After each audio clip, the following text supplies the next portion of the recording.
지역이 살아야 대한민국이 산다. 지역소생연구소. 네, 최근 들어서 발의되는 법안이라든지 정책이라든지 그리고 또 정부에서 내리는 인사라든지 정부와 야권은 정말 팽팽한 평행선을 계속 달리고 있는데요.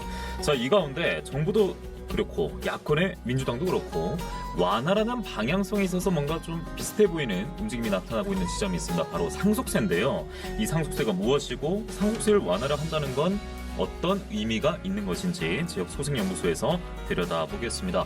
오늘의 연구위원은 김공회 경상국립대 교수 함께하도록 하겠습니다. 안녕하십니까? 예, 안녕하세요. 예. 자, 우선 정부 상속세 개정안을 제가 짚어드리면 최고 세율을 50%에서 40%로 낮추고 자녀 공제 한도를 5천만 원에서 5억 원으로 10배 늘려준다. 이게 골자인 거죠. 예. 정부의 세제 개편 속에 이제 다뤄야 할 가치가 당연히 있습니다. 그리고 동시에 많은 분들이 과연 와닿을까? 공감할 수 있는 주제일까? 저 또한 그 중에 한 명인데요. 교수님께서는 경제학과 교수로서 말고요. 시민으로서 예. 좀 와닿는 주제긴 하세요. 일단은 뭐 저한테 해당 사항이 없는 주제여서 예. 예, 유감스럽게도 뭐 그렇긴 한데요. 예. 아마 대부분의 이제 시민들이 그렇게 예, 생각하실 것 같습니다. 그래서 상속세에 대해서 관심이 없거나 혹은 모르거나 하는 분들이 좀 많으실 것 같습니다. 자, 그런데 정부의 이제 세제 개편 움직임에서 상속세가 계속 최근에 뉴스로 나오고 있잖아요. 그 전에 금투세, 종부세 폐지 이런 것도 포함이 되는데 늘 따라다니는 게 이제 이건 부자 감세다라는 비판적인 의식입니다. 정부는 감세 정책을 하는 배경으로 경제 활성화를 강조하고 있거든요. 그렇다면 일리가 있는 접근입니까? 지금 정부 방향은요? 일단은 뭐 우리가 모두 알고 있는 건 지금 경제가 굉장히 안 좋다는 거. 그건 예, 이건 다 알고 있죠. 예. 그런데 이제 세금으로 경제 활성화를 꾀한다. 이거는 사실은 어불성설이에요. 이건 말도 안 됩니다. 그러니까 기본적으로 이제 세금으로 이제 경제 활성화를 한다는 거는 글쎄요, 뭐 그러니까 이제 반대죠. 사실은 외려 지금은 그러니까 세금으로 경제 활성화를 하는 게 아니고 사실은 경제가 너무 안 좋아서 세금이 안 거치고 있는 상황이거든요. 세금이 안 거치면 이제 특히 이제 요즘에 법인세가 특히 그렇죠. 예, 세금이 이렇게 안 거치면 사실은 정부가 일을 못 하고 정부가 이제 그 못한다는 일 중에는 보통은 그 이제 서민들을 위한 거라든가 아니면 경제 활성화 정말로 경제 활성화를 위한 여러 가지 이제 정책들을 못 하게 되는 거거든요. 예, 그렇기 때문에 오히려 이렇게 이제 세금을 깎아서 경제 활성화를 한다. 그러니까 특히 이제 지금처럼 경제가 안 좋을 때 경제 활성화를 한다라는 거는 글쎄요, 세금 몇 푼 깎아준다고 사람들이 더 경제 활성화에 힘을 쓸까요? 그건 좀 이제 다른 문제인 것 같고요. 그 다음에 또 하나 이슈가 여기 지금 이제 말씀하셨듯이 그 중산층 여론 잡기라는 그런 이슈가 있어요, 사실은. 그러니까는 이번에 이제 그 상속세 같은 경우에는 그러니까 부자 감세 측면도 있지만 사실은 좀 더 보편적으로 이제 중산층에 호소하는 측면도 분명히 있거든요.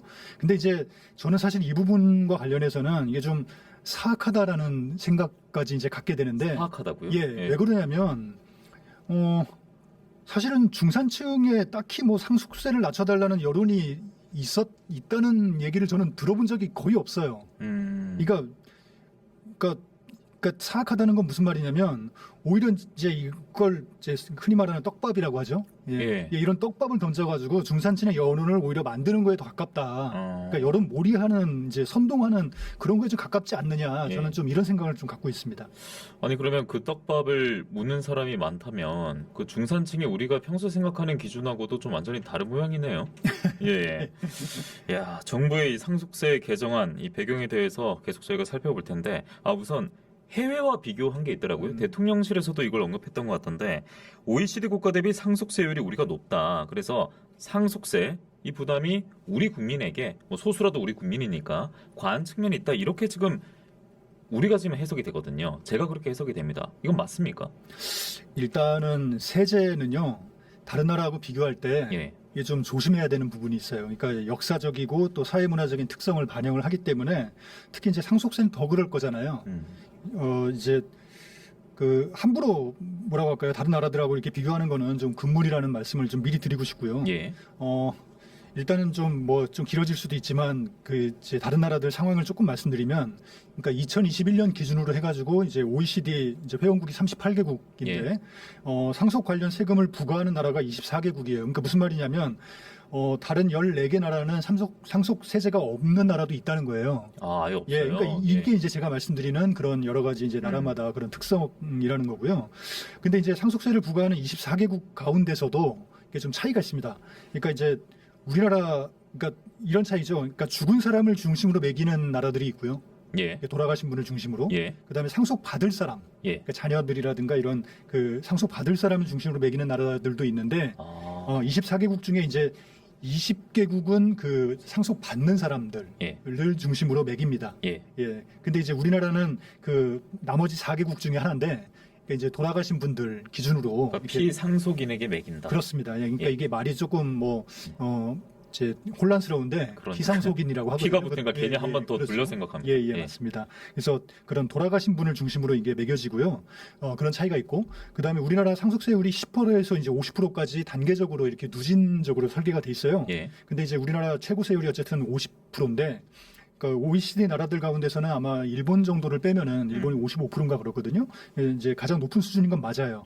하지만 말씀드린 대로 단순 비교하는 건 좀 금물이다. 예. 이런 말씀드리고 싶습니다. 높긴 높은데 단순히 뭐 해외 어디는 뭐 낮고 없고 뭐 이렇게 비교할 문제는 아니다. 그렇습니다. 예, 라고 말씀해 주셨습니다. 그런데 이런 접근도 있어요. 현행 상속세 세율, 그러니까 우리 안에서 1999년 조정 이후에 20에는 넘게 고정이 돼 있었다. 그래서 대통령은 또 이게 낡은 세제다라고 표현도 했더라고요. 그런 접근으로 이제 개편해야 된다. 그리고 부동산 값도 올랐는데 이거에 맞게 변화 줘야 된다 하는 지적도 있더라고요. 예, 그게 이제 언뜻 일리가 있는데, 예. 이제 결론을 내리기 전에 이제 몇 가지 짚어볼 점들이 있어요. 예. 첫째는, 우리나라 이제 부의 불평등이 굉장히 높다는 거죠. 소득 불평등도 이제 높다고 하는데, 전 세계적으로 봤을 때 다른 나라와 비교했을 때요. 예. 근데 부의 불평등은 보통 훨씬 더 높거든요. 예, 일단 그런 걸 좀 봐야 될 것 같고, 그게 무슨 말이냐면, 나라가 뭐 부유해진 건 사실이에요. 지난 26년 동안 부유해진 건 사실인데, 그러면 모든 국민들의 부가 동시에 이렇게 증가했느냐 하면은 그렇지가 않거든요. 그러니까 무슨 말이냐면 거꾸로 말하면 정말로 지금 정부에서 이야기하는 대로 그렇게 부동산 가격이라든가 이런 게 높아져가지고 가치가 높아져가지고 그러니까 재산 가액이 이제 전반적으로 높아져서 이게 이제 상속세제가 너무 가혹해진 거라면 예. 실제로 상속세를 내는 사람이 많아져야 되지 않을까요? 숫자도 그렇겠죠. 많아져야 되고 그렇죠, 액수도 그렇죠. 많아져야 되고. 예. 근데 이제 뒤에 가서 좀 이제 자세히 보겠지만은 사실은 그렇지가 않아요. 예, 굉장히 일부 국민들의 지금 제한돼 있고, 예, 그렇게 보면은 사실은 이게 이제 그 재산 가액이 높아졌다고는 하지만 그게 그 세제 전체를 갖다가 손을 볼 정도로 뭔가 이런 경제의 어떤 커다란 변화를 일으킨 거냐? 저는 좀 거기에 대해서는 좀 의문부호를 달 수밖에 없고요. 그다음에 또 하나는 1999년 이후에 우리나라 정부 재정 규모가 굉장히 커졌어요. 그러니까 99년도 우리나라 중앙정부, 그러니까 뭐 중앙정부 통합재정 규모를 보면은 120조 원 정도 되거든요. 근데 이제 지난해가 600조 원이 조금 넘었단 말이에요. 예. 예, 그 뭐 그것 때문에 이제 뉴스도 되고 했는데, 즉 26년 사이에 5배 이상 증가한 거예요. 아니, 그러면 세금도 5배 내야 될 거 아니에요.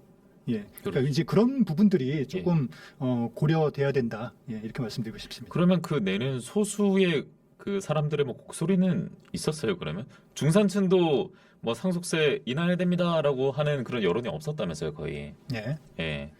그러니까 이게 사실은 부자들의 그런 예. 뭐 요구이기 때문에 막 이렇게 대놓고 나오진 않아요. 하지만 이게 제가 이제 예전에 뭐 국회라든가 이런 데서 좀 일을 해봤는데, 예. 이렇게 보면은 굉장히 많은 그런 뭐 로비라면 로비인데, 이제 뭐 그런 것들이 개인적으로 이렇게 얘기가 들어옵니다. 오가고, 그리고 뭐 부탁을 한다든지 한번 뭐 제안을 한다든지 그런 예, 게 있을 이런저런 수는 단체를 있겠군요. 통해서도 뭐 예. 이렇게 요구들이 이제 예. 들어온다거나 그런 게 있습니다. 뭐 지금도 잘 이해는 안 갑니다만 어쨌든 실제로 내는 사람이 적긴 한가 봐요. 그렇습니다. 어느 정도 거치고 있습니까? 상속세라는 게요. 단적으로 말하면 지난해 상속세가 지금 이제 자료가 나올 예. 모르겠는데요. 떼어주실까요? 자료가 예. 있다면 떼어주시기 지난해 바랍니다. 상속세가 12조 원 조금 넘게 거쳤어요. 예. 예. 그 좀 표가 이제 가운데 조금 밑에 보시면 12.3조 원이라고 지금 이게 나오는데요. 총 상속세 예. 결정 세액이라고 적혀 예, 있습니다. 그렇습니다. 그러니까 근데 이게 조금 주의해서 봐야 될 게, 이게 지금 다른 해는 안 나왔는데 그 2023년, 그러니까 작년에 12.3조 원이 거쳤는데 그 이전에는 보통 한 3조 원 정도 수준. 그래요? 예, 그러니까 예. 굉장히 뭐 그렇게 많이 거친 게 아니에요. 예. 그래서 12.3조 원이 좀 많이 거친 거고요. 그러니까 2020년에 사실은 조금 많이 높아졌고요. 그 다음에 2022년에 그러니까 그러니까 그 전해죠. 그 재작년 같은 경우에는 19조가 좀 넘었어요. 예. 그러니까 이게 이제 어떻게 보면 작년에 좀 줄어든 건데 이게 22년에는 어떤 이슈가 있었냐면 사실은 그 삼성 이건희 회장 사망 건이 있었습니다. 아. 예, 그래서 이게 이제 일시적으로 예. 그 엄청나게 높아졌던 건데 그 23년을 어쨌든 조금 특수한 케이스라고 보더라도 어쨌든 23년까지 이게 이제 12조 원이 넘게 거쳤다는 거는 최근에 많이 거치고 있다라는 건데요. 근데 이제 생각해 볼 게 극히 최근까지만 해도 그러니까 2020년, 21년에는 4조 원대였거든요. 예. 예, 그랬던 게 갑자기 이렇게 높아졌다는 건 이거는 그 사이에 뭐 부동산 가액의 뭐 이제 문제라든가 뭐 이런 것들이 있었다는 거고 말하자면 그 이제 부의 불평등이 그만큼 극심하게 이렇게 그렇네요. 나타났다는 그런 증거로 볼 수밖에 없는 예. 거라는 거죠. 근데 이제 그 액수 자체가 이제 그렇기도 하고요. 예. 예. 근데 이제 재밌는 게 실제로 늘어난 것도 있어요. 그러니까 사람들이 늘어난 것도 있어요. 2019년에 그 상속세를 냈던 분들이 8,357명이었습니다. 근데 작년 같은 경우에는 아까 이제 표에도 나오듯이 한 2만 명 가까운 사람들이 이제 상속세를 냈는데요. 예. 근데 이제 그렇다고 하더라도 사실은 저 옆에 이제 그 괄호에 나오듯이 5.7% 그러니까 총 그 이제 사망 인원이 35만 좀 넘는데 그 중에서 2만 명이라면은 5.7%밖에 안 되는 거예요. 그러니까 예. 굉장히 그 적은 수가 상속세를 실제로 납부를 하고 있다. 예. 이렇게 볼 수 있습니다. 이제 우리가 모르는 리그에서 벌어지는 일이 있는 것 같습니다. 그렇습니다. 예, 소수가 해당이 되는 것 같고요. 자, 그러면 다음 정부 개정안 내용 다시 한번 소개를 해드리겠습니다. 최고 세율을 50에서 40으로 낮춘다. 이 얘기를 제가 이제 앞서 처음에 했었는데 이거부터 먼저 해야겠네요. 앞서 자녀 공제 한도는 이제 이후에 얘기를 하겠고요. 50에서 40%로 낮춘다. 그러면 이거는 우리나라의 전반적인 재정 봤을 때 어떤 영향을 미칠 걸로 예상을 하십니까?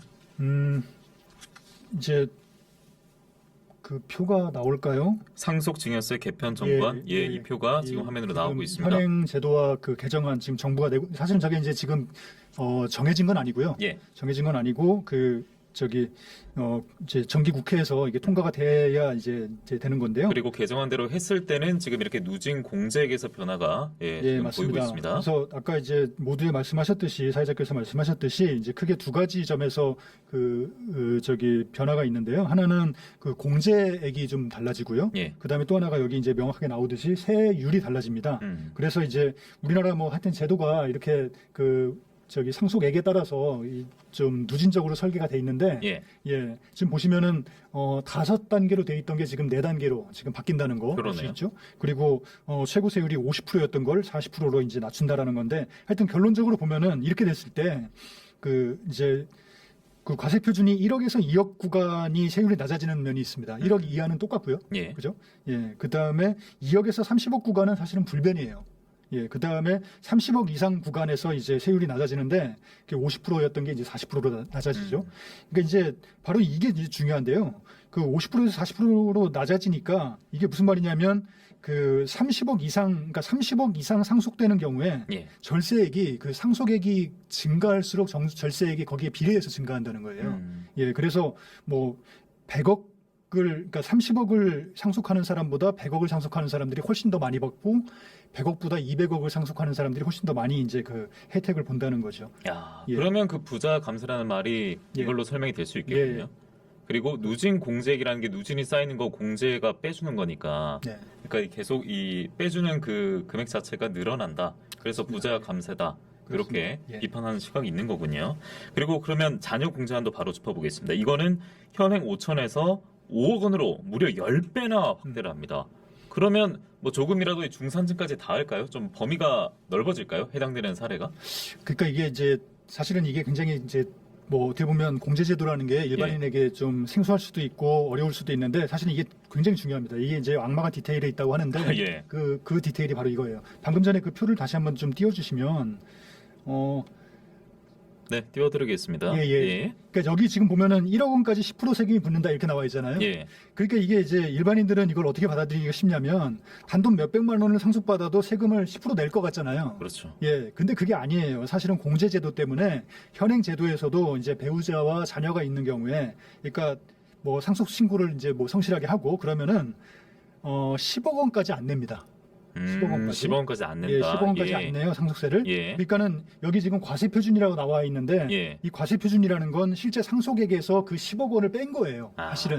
그러니까 여기 1억 원이라는 건 실제로는 11억 원이 되는 거죠. 근데 이렇게 보면은 10억 원 이하 정도 있으면 한 6천 원 낼 것 같고 7천 원 낼 것 같고 좀 이렇게 보이거든요. 예, 그게 이제 굉장히 사람들이 좀 오해를 하는 부분인데 전혀 그렇지 않다는 거. 그래서 근데 이제 보면은 이번 정부 안에서 보면은 예. 이 자녀 수에, 그러니까 기존에는 그 공제액이 아무리 많이 받아도 하여튼 10억이었어요. 예. 근데 이제 지금 정부 안에서는 그러니까 자녀 수가 많아도요. 음. 근데 이제 자녀 1인당 5억이라고 이제 이걸 높였거든요. 예. 그래가지고 자녀가 3명이 있을 경우에는 이게 총 말하자면 17억까지 이렇게 공제를 받게 되고요. 지금은 이게 이제 개정안 적용 전후 세율 절세 비교를 보여드리고 맞습니다. 있습니다. 예, 지금 다시 앞에 그 첫 번째 그림을 보여주시면 예. 이게 이제 제가 아까 말씀드린 그 밑에 그 삼각형으로 돼 있는 게 그 절세액인데요. 네. 이 저기 상속액이 그 증가할수록 이 가로축이 상속액인데 예. 상속액이 증가할수록 이게 이제 계속 증가하는 걸 볼 수 있습니다. 근데 이거는 지금 배우자 자녀 한 명 기준이고요. 예, 그렇습니다. 그 다음 화면 한번 보여주시죠. 예. 이거는 배우자와 자녀가 지금 2명이 더 늘었어요. 자녀 예. 3명입니다. 그래서 지금 뭐 그 그래프 크기는 똑같지만은 사실은 그 이제 스케일이 좀 다르거든요. 그러니까 예. 이 세로축 저 왼쪽에 있는 걸 보시면 앞에 거는 그 앞에 거 다시 한번 보여주실래요? 배우자 자녀 한 명 예, 기준이고요. 한 명 기준에는 여기 이제 200억까지 받더라도 저기 200억까지 상속을 받더라도 이제 그 절세액이 18억 좀 미만으로 이렇게 나오는데 예. 예, 자녀가 3명으로 늘어날 경우에는 그 20억 이상을 그 절세를 받을 수 있는 뭐 하여튼 개정안대로 했을 때 저는 이렇게 해석했습니다. 돈이 많은데 이게 많은 정도가 아니라 진짜 많은 사람 있잖아요. 상속세 내는 사람인데 돈이 이렇게 많고 재산 넘겨줄 게 있는데 마침 애가 많아요. 그런 분들은 뜨거운 박수를 보내겠네요. 그렇습니다. 예, 정부의 개정안에 대해서. 예. 자, 오늘 교수님과 제가 얘기를 해야 돼서 물론 어렵습니다만 검색을 하나하나 해봤습니다. 제가 키워드로 겹치게 상속세도 해보고 정부도 해봤는데 오늘 이게 있더군요. 최상목 부총리 겸 기재부 장관이 현행 상속세를 유산 취득세로 개편하는 방안에 대해서 발언을 했어요. 연말까지 확정해서 내년도에 추진할 것 이렇게 밝혔던데 뭐 상반기 얘기가 있더라고요. 내년 상반기. 유산 취득세는 또 왜 나오는 거예요? 이거는 또 상속세랑 뭐가 다른 겁니까? 사실은 유산취득세도 산속세의 일종이에요. 예. 그러니까 앞에서 제가 설명드렸잖아요. 그 OECD 나라들 중에서 24개국이 상속세제를 가지고 있는데 우리나라는 그 죽은 분을 기준으로 이제 세금을 매기는 4나라 중에 하나예요. 예. 그러니까 나머지 20나라는 이제 그 상속 받는 사람들 기준으로 이제 그 세금을 매긴다고 했는데 그 유산취득세라는 게 바로 그 상속 받는 사람들 중심으로 세금을 매기겠다는 이제 그쪽으로 좀 세제를 바꾸겠다는 거예요. 예, 예. 그래서 뭐 살아있는 사람이 어쨌든 중요하니까 예. 이런 변경 자체는 저는 바람직하다고 봅니다. 예. 더구나 이제 앞에 말씀드린 대로 그 다른 나라들이 이렇게 좀 많이 사용을 하고 있는 제도이기도 하고요. 그런데요. 다만 문제는 예. 그런 방향으로 가는 게 좋으면 예. 그냥 가면 되는데 왜 굳이 지금처럼 이상한 중간 단계를 거치냐는 거예요. 아, 이거 내년 말 상반기면 굳이 왜 거치는지 맞습니다. 모르겠네요. 예. 그러니까 세금 이게 왜 잘못됐냐면 이런 거예요. 그 예를 한번 들어볼까요? 상속 재산이 100억이라고 한번 해보죠. 예. 그러면은 이걸 이제 아까 제가 뭐 표 이렇게 했는데 하여튼 그 거기다 적용을 하면은 현재 방식대로 과세를 하면 한 이제 100억에다가 이제 통으로 과세를 해야겠죠. 그러면은 대충 한 40억 정도가 세금으로 부과가 됩니다. 네. 근데 이제 그 유산취득세로 바꾸게 되면은 예를 들어서 이거를 두 사람한테 뭐 배우자와 자녀 한 명한테 똑같이 이렇게 상속을 한다고 했을 때 그러면 유산취득세 형태로 하면은 이게 이제 받는 사람 입장에서는 50억씩 받잖아요. 그러면 이게 이제 한 사람이 그 기존에 이제 40억 그 최세액이 40억이었는데 이거 두 사람이 낸다고 해서 한 사람이 20억씩 그 세금을 내는 건 아니거든요. 왜냐하면 그 상속세제가 누진적으로 설계가 돼 있기 때문에 그래서 100억에는 40억이 붙지만 50억에는 한 15억 정도가 붙습니다. 그러면 무슨 말이냐면 둘이 합쳐서 30억을 내잖아요. 그러니까 세제를 단순히 이렇게 지금 우리나라 현재 현행 세제에서 유산취득세제로 바꾸는 것만으로도 이미 10억 정도는 절세 효과가 난단 말이에요. 그러면 여기로 그냥 바로 가면 될 일이지. 굳이 이 상속 그 지금 이 세율을 낮추고 이런 과정을 거친다는 건 그거는 결과적으로 보면은 이제 그 이중으로 예, 뭔가 예. 그 부재 감세를 해준다는 그런 걸로 읽힐 수밖에 없다. 그렇군요. 이런 내용에 분명 야권, 특히 민주당은 크게 반발하겠지라고 생각할 것 같습니다. 처음에 말씀드린 대로 발의되는 법안도 뭐 거부권도 행사하고 여권은 다른 이야기를 하고 인사에 있어서도 청문회 보면 지금 난립니다. 이렇게 강대강 대치가 이어지고 있는데 상속세는 어떻게 민주당이 말했을까? 민주당 같은 경우에는 상속세 일괄 공제 금액과 배우자 상속 공제 금액을 현행 5억 원에서 각각 8억 원, 10억 원으로 올려서 상속세 부담을 완화하자 이런 입장을 내놨거든요. 그러면 모처럼 방향성이 특히 완화에 있어서 같네? 정부와 좀 다르지 않은 것 같네라고 할 수도 있을 텐데 제 해석이 이게 맞는 겁니까? 예, 저는 뭐 맞다고 생각하고요. 예. 근데 이제 뭐 조금 뉘앙스가 다른 면이 있어요. 아까 이제 제가 말씀드렸듯이 이 정부 안하고 지금 민주당 안에 가장 큰 차이점은 세율을 조정을 하느냐 마느냐예요. 예. 정부 안은 사실은 두 가지가 다 있잖아요. 세율도 조정하고 여기 공제액도 늘리고. 근데 민주당 안은 이제 공제액 늘리는 거 중심으로 이제 구성이 돼 있는데 그 차이가 뭐냐면 세율을 낮추게 되면은 이건 정말 뭐 누구도 빼도 박도 못하는 부자 감세가 되는 거예요. 그러니까 돈이 많은 사람들일수록 더 많은 공제를 받으니까요. 그런데 이제 공제가 아니고 세금 감면을 받으니까요. 근데 이제 그 민주당의 안은 그거보다는 이제 그 공제를 늘리게 되면은 그 이제 그 공제 차액이 있지 않습니까?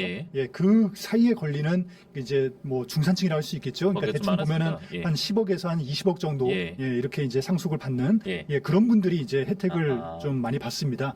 그런 면에서 좀 차이는 있을 것 같습니다. 뭐 수도권의 아파트 생각하면 뭐 그렇게 짚어볼 수도 있겠고 시간이 지금 이제 1분 조금 넘게 남았는데 그 역대급 세수 결손 얘기가 지금 2년 연속 나오고 있잖아요. 그런데 뭐 동시에 나오는 거 보면 요즘 공공요금 인상 소식만 들리고 있고 그래서 정부가 결국에는 뭐 상속세와는 전혀 해당이 안 되는 대다수의 국민들 상대로 이 세금을 걷어서 국가재정 펑크를 뭐 메우려고 하는 시도인가? 이렇게 의심하는 분들도 있을 것 같거든요. 끝으로 좀 한 말씀 해주시죠. 그러니까 이제 그 뭐 나라살림연구소라는 곳에서 이 추산을 한 거에 따르면 이번 정부안이 그대로 통과되면 향후 5년간 18.6조 원, 그러니까 19조 원 가까이가 세수 이제 감세 효과가 있다고 하는데요. 그 말은 뭐 어쨌든 정부가 일을 해야 되기 때문에 다른 어떤 방식으로든지 이거를 볼충을 해야 된다는 거예요. 그러니까 방금 말씀하신 대로 이제 다른 일반 국민들의 뭐 이제 뭐 세금을 좀 더 늘리는 방향으로 가가지고 이제 이걸 벌충할 수밖에 없는 이제 그런 건데 여기에서 이제 제가 한 가지 더 덧붙이고 싶은 건 사실은 정부는 일을 안 하는 방향으로 가는 면도 있습니다. 그렇죠. 그러니까 뭐 어제 내년도 예산안 발표됐는데요. 그 이제 올해에 비해서 3.2% 인상된 걸로 발표가 되긴 했어요. 하지만 물가 인상이라든가 여러 가지 이제 경직성 수요 이런 것들을 이제 고려를 하면 사실상 예산이 동결 내지 감소된 거거든요. 이제 그렇게 보면은 사실은 지금 정부의 입장은 오히려 이제 좀 지금 경제 가뜩이나 어려운데 더 정부가 일을 안 하는 방식으로 가고 있는 게 아닌가 이런 의혹을 갖게 됩니다. 정부의 이제 뭐 재정 운영 관련해서는 저희가 조금 더 짚어봐야겠습니다. 오늘 상속세 하나만으로 다루기도 시간이 역부족이었습니다. 지역소식연구소 김공혜 경상국립대 교수와 함께했고요. 또 다음 시간에 함께하도록 하겠습니다. 고맙습니다. 감사합니다.